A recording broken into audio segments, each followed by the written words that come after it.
네, 오늘은 민수기 16장, 17장, 18장이 같은 맥락에서 이야기가 이루어지고 있습니다.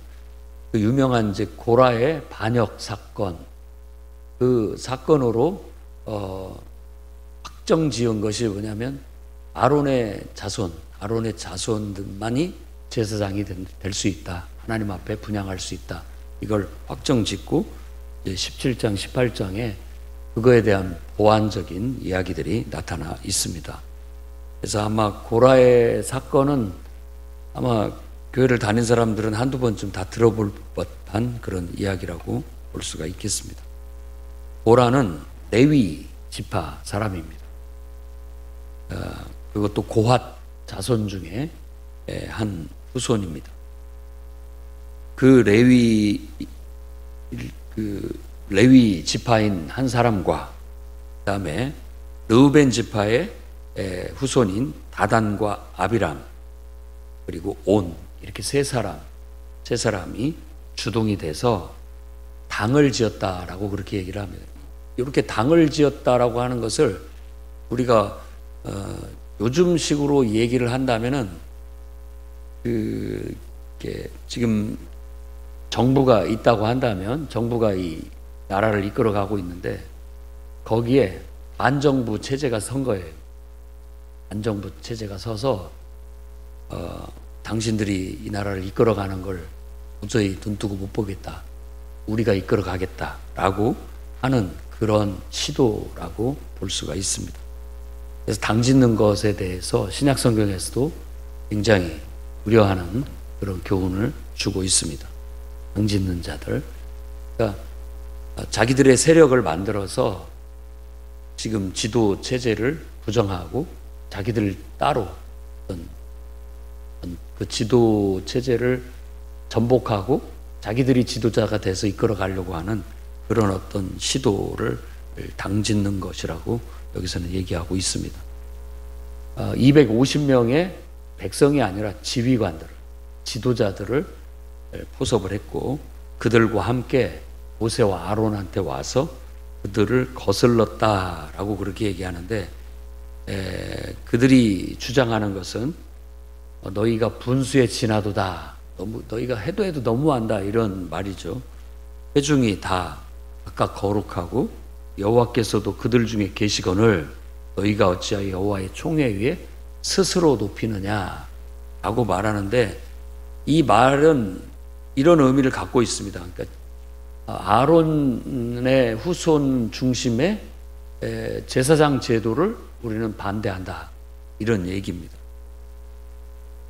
따지고 보면 그래서 그 문제를 가지고 완전히 세력을 뒤에 업고 현재 보면 하나님이 세운 지도 체제에 대해서 정면으로 도전을 하게 된 겁니다. 이번에도 그 말을 듣고 모세가 엎드렸습니다. 그가 엎드린 것은 물론 그 사람들 앞에서 엎드렸다라고도 볼 수 있겠지만 또 하나님 앞에 엎드렸다라고도 볼 수 있습니다. 그래서 기도했다라고 이해를 할 수 있겠어요.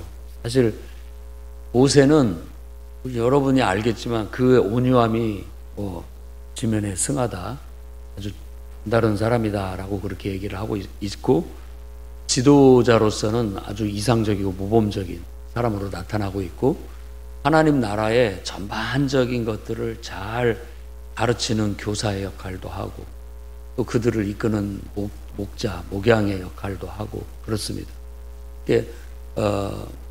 어떤 요즘 지도자처럼 분리하려는 그런 지도자가 아니에요.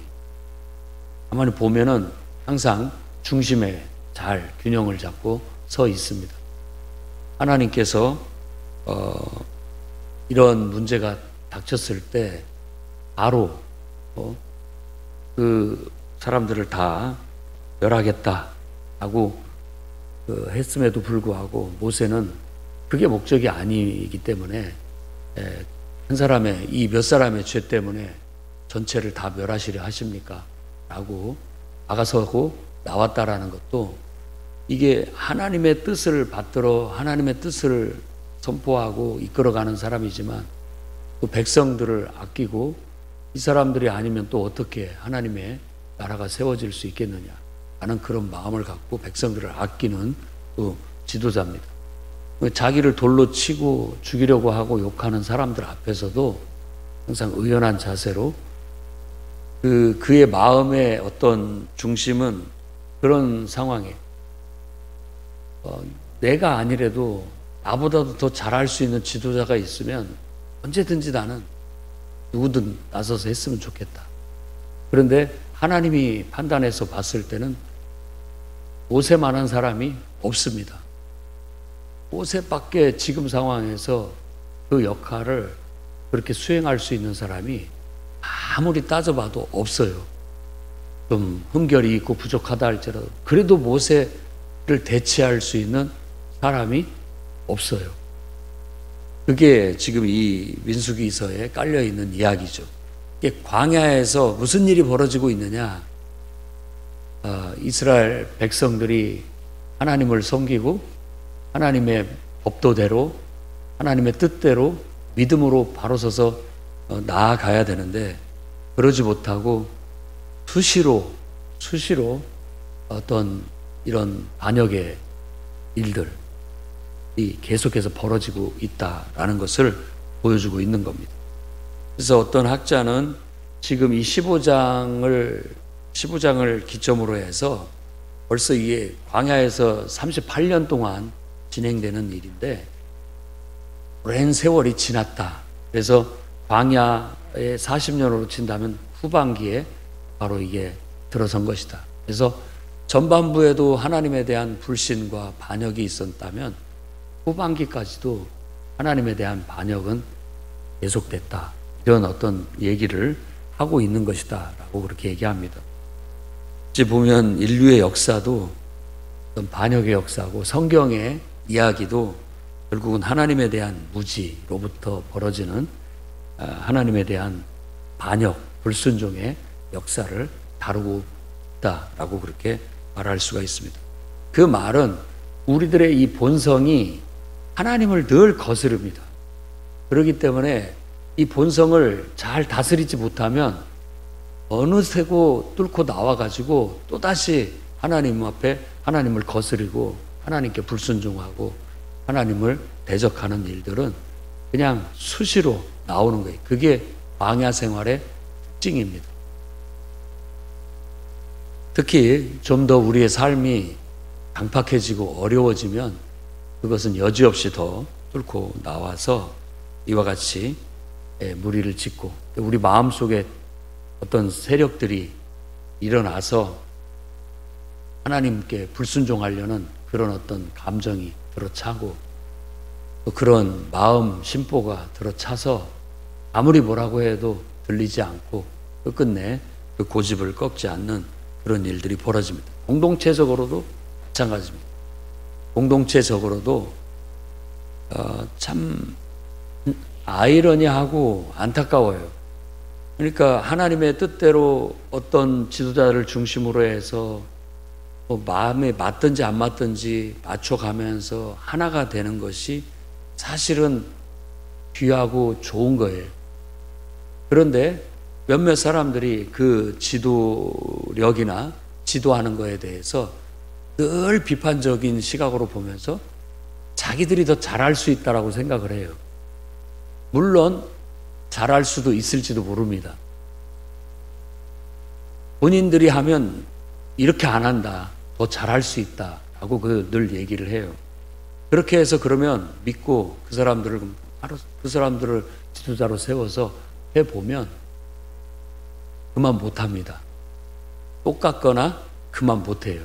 우리가 이미 정권을 바꿔보고 또 바꿔봐도 똑같습니다. 그 입장이 되면 또 그렇게 하고 그 입장에서는 또 그렇게 할 수밖에 없는 어떤 그런 상황이 있고 그렇기 때문에 뒤에서 실제로 자기가 하지 않으면서 뒤에서 보고 비판을 하는 것은 쉬운 일이에요. 그러나 직접 그 일을 맡아서 이끌어 나가면 그게 상황이 달라집니다. 나도 그렇게 못할, 어떻게 보면 큰 소리 쳤던 사람들도 그렇게 하지 못하는 경우가 많습니다. 그것을 누구보다도 하나님은 잘 알고 계시죠. 그랬기 때문에 모세를 대체할 만한 사람은 없고, 또 이 공동체를 하나님이 다스리는, 하나님이 통치하는 그런 공동체로, 신정 정치가 이루어질 수 있는 공동체로 만들기 위해서 아론 중심의 제사장 제도는 없어서는 안 될, 그래서 그것을 중심으로 해서 하나님을 예배하며 그걸 통해서 통치가 이루어지고 있기 때문에 그것도 쉽게 바꾸기는 것은 혼란과 오히려 더 큰 문제를 가져올 수 있는 일일 수밖에 없었습니다. 그런데 단순하게 이 지금 고라와 르우벤 지파의 수장들, 그리고 거기에 동참한 250명의 지도자들, 지휘관들, 그리고 그들의 선동에 등에 선 회중들, 지금 모습이 그렇게 보면 됩니다. 고라를 전면에 내세우고 르우벤 지파의 지휘관들이 그 사람을 두둔하면서 둘러서고, 그 뒤에는 백성들을 선동해서 온 백성들의 지지를 받고 있다는 거예요. 그래서 모세는 그에 대해서 이제 상반대 주장을 하는 겁니다. 제가 말하는 거나 똑같은 얘기를 하는 거예요. 여호와께서 이 모든 지도자들은 택하고 세우신 것이다. 그럼 너희들이 정말로 지도자가 되고 싶고 우리를 대신할 수 있다라고 생각한다면 다 나와라. 하나님이 선택하실 것이다. 하나님이 선택하실 것이다. 그래서 향로를 250개, 그 전면에 나섰던 사람들 250명 다 향로를 가지고 내일 여호와 앞으로 나와라. 그리고 그 향로에다가 불을 담고 그 위에 향을 두어라. 여호와께서 택하시는 자는 거룩하게 되고 거룩하게 될 것이다. 그러니까 하나님께서 선택하시는 자가 하나님을 섬길 것이다. 이런 어떤 기회, 판별할 수 있는 기회를 줍니다. 그리고 레위 자손들에게 그 고라의 고핫 자손의 고라에게 하는 말이죠. 너가 분수에 지나치도다. 똑같아요. 고라가 모세와 아론에게 당신들이 해도 너무한다 하고 얘기를 했고, 또 모세도 똑같이 다른 맥락에서 너희가 하나님 앞에 너무 지나치다 이렇게 얘기를 하는 겁니다. 좀 불만도 있고 내 마음에 안 드는 것이 있어도 이렇게까지 할 것은 아니지 않느냐, 지도자의 입장에서는 그렇게 주장을 하는 것이죠. 아무튼 이 문제가 지도력의 권위를 도전한 것이기 때문에 더 이상 지도자의 권위로서는 해결이 안 됩니다. 그건 하나님만이 해결해 줄 수 있는 문제였기 때문에 하나님 앞에 나오라고 한 거예요. 그러니까 사실 하나님의 뜻에 대한, 이것이 이제 이 고라가 만일 자기가 뭐 제사장이 되고 또 자기를 지지하는 사람들이 지휘관들이 돼서 이 공동체를 이끌어갈 수도 있지 않느냐라고 그렇게 생각한 것이, 그게 하나님께로부터 온 거고 하나님의 뜻인지 아닌지를 판별하고자 했던 겁니다. 알고 보면 이 전 밑바닥에 깔려 있는 것은 인간이 하나님의 뜻을 제대로 분별하지 못함으로써, 곧 하나님에 대한 무지에서부터 오는 열심이 오히려 하나님을 거스른다, 오히려 하나님을 회방한다 라는 그런 사상이 깔려져 있습니다. 우리도 그런 어떤 영에 휩싸이지 않도록 주의를 해야 됩니다. 그러니까 내가 하나님의 뜻을 제대로 분별하지 못하고 하나님에 대한 무지 때문에 결국은 하나님에 대한 열심이라고 포장은 되어져 있지만 그 일이 하나님에 대한 열심이 오히려 하나님을 오히려 회방하고 자기를 해하는 거예요. 그래서 이 결론은 그렇게 끝납니다. 결국은 하나님을 대적하는 것이 돼버리고 자기를 해치는 결과를 가져오게 되는 거예요. 그래서 모세가 다 부릅니다. 보라가 전면에 나와 있고, 그다음에 다단과 아비람도 그들이 당을 짓고 선동을 했기 때문에 그들도 다 나오라 했는데 12절 말씀에 보면 그들이 불응을 합니다. 모세의 지도력에 순종하지 않아요. 내가 왜 갑니까? 이런 식으로 답변을 합니다. 당신들이 우리를 적과 끓이 흐르는 땅으로 이끈다고 하면서 이 광야에 끌고 와서 우리를 죽이려고 하는 거 아니냐? 그것이 무슨 작은 일이냐? 그러면서 너희가 우리 위에 스스로 지금 왕노릇하고 있지 않느냐? 네가 이 사람들의 눈을 빼려느냐? 이게 은유적인 관용적인 표현이에요. 이 사람들이 다 보고 알고 있다 이런 얘기예요. 다 눈으로 보고 있다. 근데도 그 눈을 뺀다라는 것은 결국은 우리를 맹인 취급하느냐 이런 거죠. 우리가 다 알고 있다. 너희들이 우리 위에 군림해서 왕노릇하려고 하고 이런 거. 그리고 너희들이 이끌어 나와서 이 광야에서 이렇게 헤매게 하는 게 다 너희 탓 아니냐 이런 식으로 말을 하는 겁니다. 우리는 이 앞에 전말을 알고 있기 때문에 그것이 이스라엘 백성들이 또 그들 중에 지도자들이 하나님 말씀대로 순종할 용기가 없고 하나님 뜻대로 행할 믿음이 없기 때문에 결국은 가나안 진입을 실패하고 차선책으로 이 광야에서 방황하며 연단을 받고 있다는 것을 우리는 누구나 잘 알고 있습니다. 그게 모세 탓도 아니고 아론 탓도 아니에요. 그런데 결국은 지도자의 탓을 하게 되면서 그건 너희들이 잘못했기 때문이다. 내가 만일 지도자가 돼서 내가 이들을 이끈다면 이렇게는 이런 상황은 만들지 않았을 것이다. 이런 식의 논리를 펴고 있는 겁니다. 그게 바로 다단과 아비람의 주장입니다. 그 말을 듣고 모세가 굉장히 분노가 치밀어 올랐습니다. 자기 탓을 하니까 자기 탓이 아닌데 그러면서 하나님 앞에 하소연을 합니다. 하나님, 나는 이들 앞에서 양 한 마리, 소 한 마리도 내가 뺏지 않았고 이 사람을 이 회중들을 해하려는 것도 하나도 없었음을 당신이 아십니다. 저들의 헌물을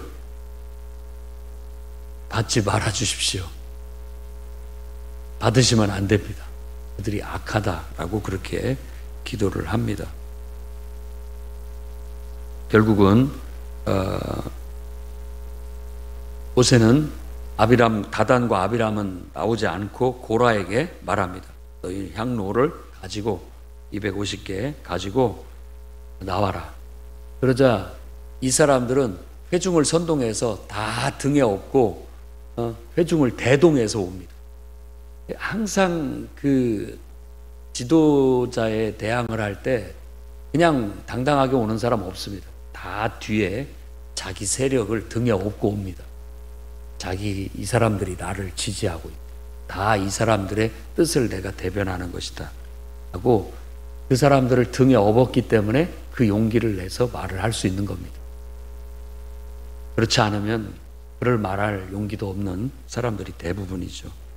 그래서 회중을 등에 업고 나옵니다.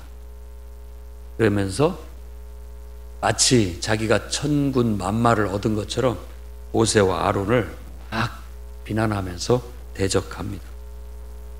그때 이제 여호와의 판결이 주어지게 돼요. 하나님의 말씀이 모세와 아론에게 주어지게 되는데 하나님의 말씀은 모세와 아론에게 주신 말씀은 너희는 이 사람들한테서 비켜서라. 내가 이 사람들을 단숨에 다 진멸하겠다. 싹 없애버리겠다. 하나님의 뜻은 항상 일관돼요. 앞에서 반란이 일어났을 때에도 나 이 사람들 다 멸망시키고 너와 모세와 아론 그 몇 사람만 있으면 된다. 다시 시작하자. 이런 말씀을 반복적으로 하십니다. 이번에도 똑같아요. 보라와 250명이라는 사람 그리고 회중을 선동해서 등에 업고 있지만 이번에도 똑같습니다. 하나님은 너희는 이들 속에서 떨어져라. 내가 단숨에 불로 삼키겠다. 이때도 모세는 한 사람이 범죄하였는데 어떻게 다 멸할 수 있습니까? 멸하는 것을 반대하는 중보의 기도를 합니다. 많이 보면 모세는 정말 훌륭한 지도자입니다. 그 상황 속에서 자기의 감정에 휘둘리지 않고 항상 중심에 섭니다. 자기 역할이 무엇인지를 잘 알고 있다라고 볼 수가 있죠. 그래서 결국 우리가 하나님의 일을 하면서 또 교회를 섬기면서 항상 다수의 뜻이라고 해서 다 옳은 게 아닙니다. 다수를 등에 업고 주장을 하더라도 그게 하나님의 뜻이 아닌 경우가 있고 지극히 인간적이고 육신적인 생각일 수가 있습니다. 자기는 정의롭다고 생각하고 그게 옳다라고 이성적으로 판단할지 모르지만 그것이 꼭 하나님의 뜻이 아닐 수 있다는 걸 염두에 둬야 됩니다. 교회는 영적인 지도력 안에서는 항상 하나님의 뜻이 다수보다 우선시합니다. 그렇기 때문에 교회에 이런 갈등들이 생길 때마다 하나님의 뜻을 쫓아가는 소수, 결국은 하나님이 그들을 편에 서신다라는 것을 우리는 기억해야 됩니다. 모세가 일어나서 다단과 아비람에게도 갔어요. 장로들이 모세를 뒤따릅니다. 그리고 이 악인들 이제 고라도 다 같이 가서 그때부터는 이제 이 악인들이라고 얘기를 하는 겁니다. 하나님의 판결이 났기 때문에 그 사람들이 하나님의 뜻대로 일어선 자들이 아닌 것을 알기 때문에 그들을 악인들이라고 얘기를 하고 있고 곧 하나님께 불순종하는 무리들로 판결이 내려지게 됐고 이들을 결국은 하나님이 멸하시기 위해서 그 장막에서 사람들을 다 떨어지라고 그렇게 합니다. 그리고 고라와 다단과 아비람과 그에게 속한 모든 사람들만 그곳에 서게 한 거예요. 28절은 우리가 깊이 한번 묵상해 보자 할 말씀입니다. 여호와께서 나를 보내사 이 모든 일을 행하게 하신 것이요 나의 입으로 함이 아닌 줄을 이 일로 말미암아 알리라. 내가 나의 힘으로 이 일을 한 것이 아님을 알게 하리라. 사람들의 불평이 바로 그거거든요. 주의 종이나 주의 일꾼들이 주님 뜻대로 일을 하고 있다라고 믿어야 되는데 그게 아니라 자기 마음대로 한다라는 거예요. 왕노릇 한다라는 것은 자기 마음대로 군림한다 이런 얘기거든요. 어떤 일을 아니 왜 목사님 마음대로 하십니까? 이런 거예요. 아니 기도하면서 하나님의 뜻대로 여러 가지 것들을 다 염두에 두고 기도하면서 생각하고 결정하고 판단하고 이렇게 이끌어가는 건데 그것을 하나님의 뜻대로 하나님이 나를 세우시고 보내셔서 이 일을 하게 하신 것이라고 생각하지를 않고 자기 마음대로 한다. 왜 네 마음대로만 하냐? 나도 내 마음대로 하겠다. 이런 식의 지극히 인간적인 갈등과 다툼이 일어나고 있는 거예요. 그래서 이 일 모든 것들이 지금 하나님의 뜻대로 우리가 이끌어가고 있고 지도력을 펼치고 있다는 것을 이 일로 하게 될 것이다 라고 그렇게 얘기합니다. 그래서 30절 말씀을 보면 이제 하나님의 판결, 하나님의 심판을 예고합니다. 이건 내 힘으로 하는 말이 아니다. 하나님께서 이제 땅이 입을 열어 이 사람들과 그 모든 소유물을 삼켜 산채로 수월에 빠지게 하실 것이다. 결국 이 사람들이 여호와를 멸시한 것을 모든 백성들은 알게 될 것이다. 그렇게 얘기합니다. 지금 고라와 다단과 아비람이 이렇게 들고 일어선 것은 하나님을 멸시한 것이라고 그걸 설명하고 있다는 걸 우리가 귀담아 들어야 되겠습니다. 어떤 의미에서 자기들은 옳고 정의로 왔는데 결국 그것이 하나님을 멸시한 것이다. 그것은 결국 앞에서도 말한 것처럼 하나님에 대한 무지, 하나님의 뜻을 제대로 분별하지 못한 것에서부터 온 거고, 그런 줄 알았지만은 결국은 자기의 지극히 이성적이고 육신적인 생각으로부터 이런 문제들이 발생했다라는 걸 보여주는 것이라고 볼 수 있습니다. 그리고 그 말이 맞춰지고 땅바닥이 갈라져서 모든 것들을 다 삼키고 땅이 덮어버렸다고 그렇게 얘기를 합니다. 그리고 250명의 지휘관들 다 향로를 가져다. 이 지휘관들이 볼 때 레위 지파의 250명 같아요. 그러니까 다 향로를 가지고 왔던 거죠.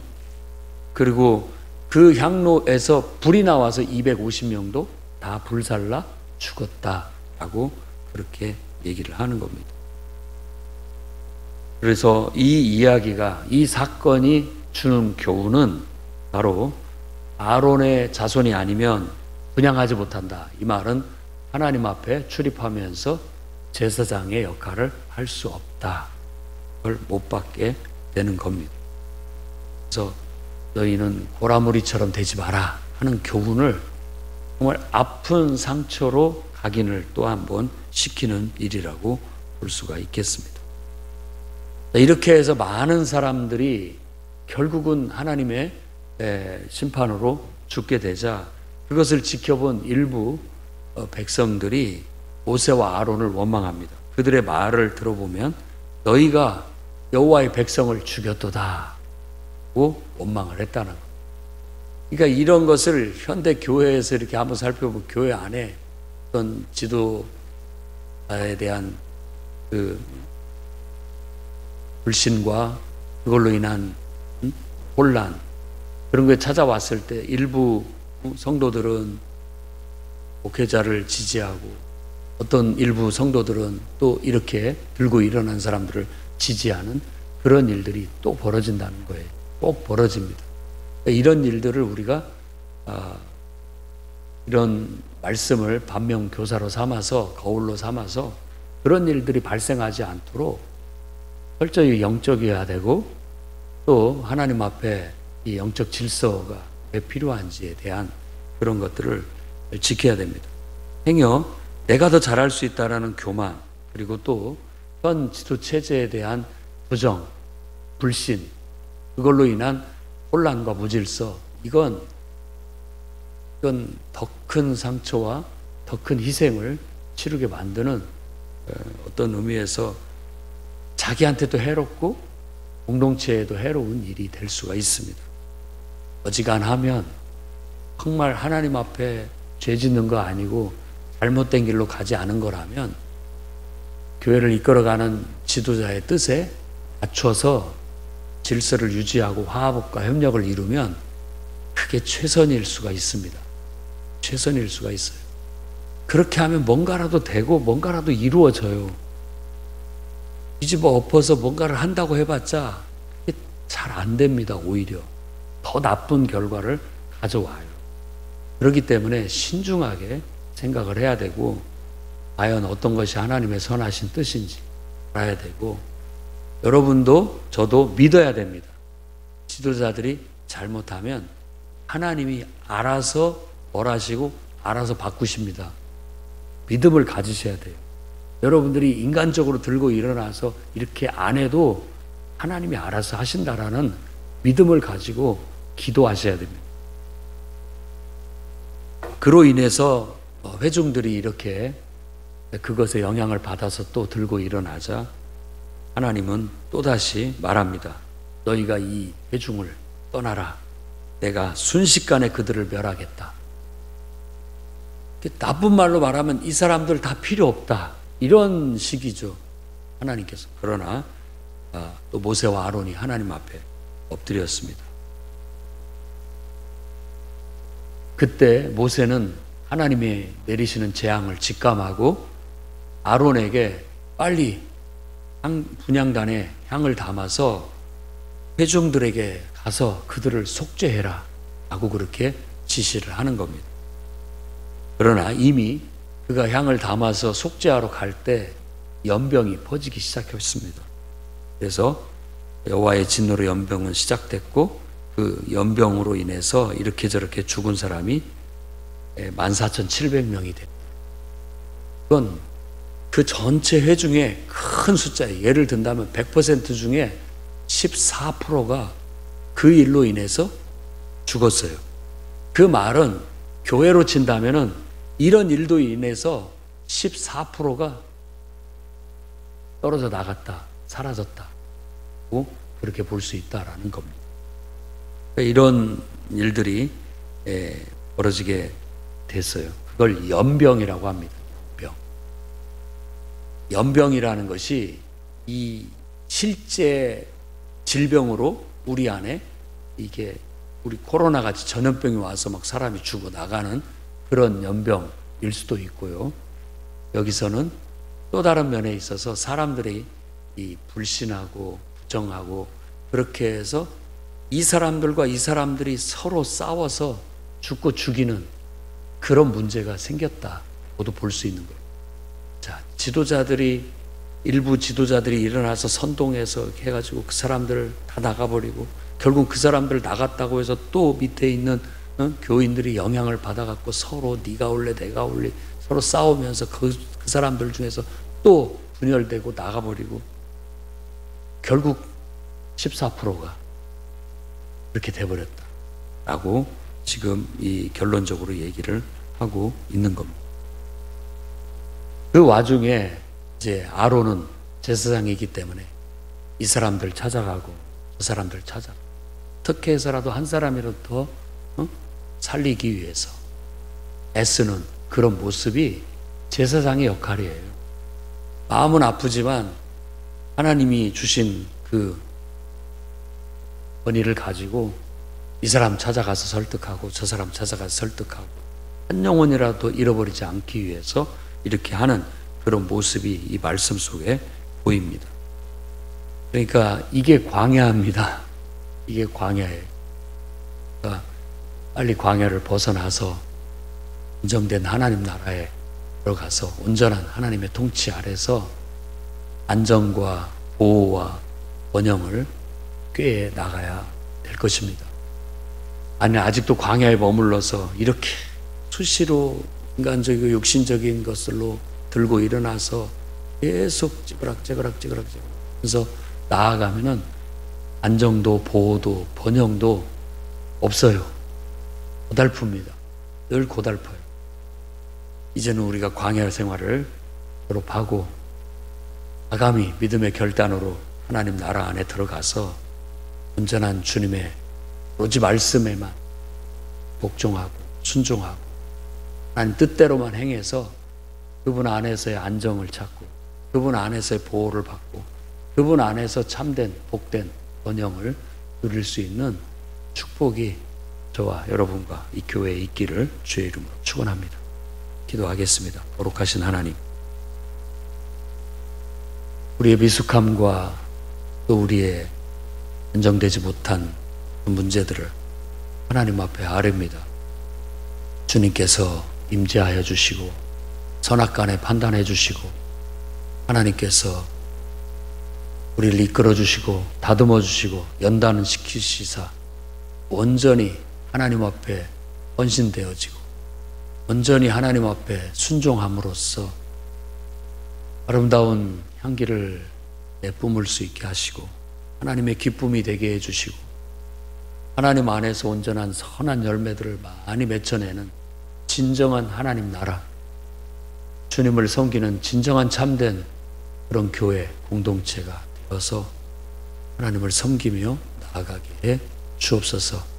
얄팍한 우리의 이성에 이생을 앞세우거나 자신의 정의가 전부인 양 자만에 빠지거나 행여 사람들을 선동하여 잘못된 길로 가는 일이 없도록 늘 우리를 다스려 주시고 지켜주시고 하나 되게 하시고 화합되게 하시고 하나님과 더 가까워지게 하시고 하나님과 영적으로 온전히 소통하게 하시며 하나님의 뜻을 온전히 분별할 수 있는 영안과 영역과 또 하나님께 온전히 순종할 수 있는 믿음으로 이끌어 주셔서 이런 아픈 일들이 일어나지 않도록 붙잡아 주옵소서. 예수님 귀하신 이름으로 기도드립니다.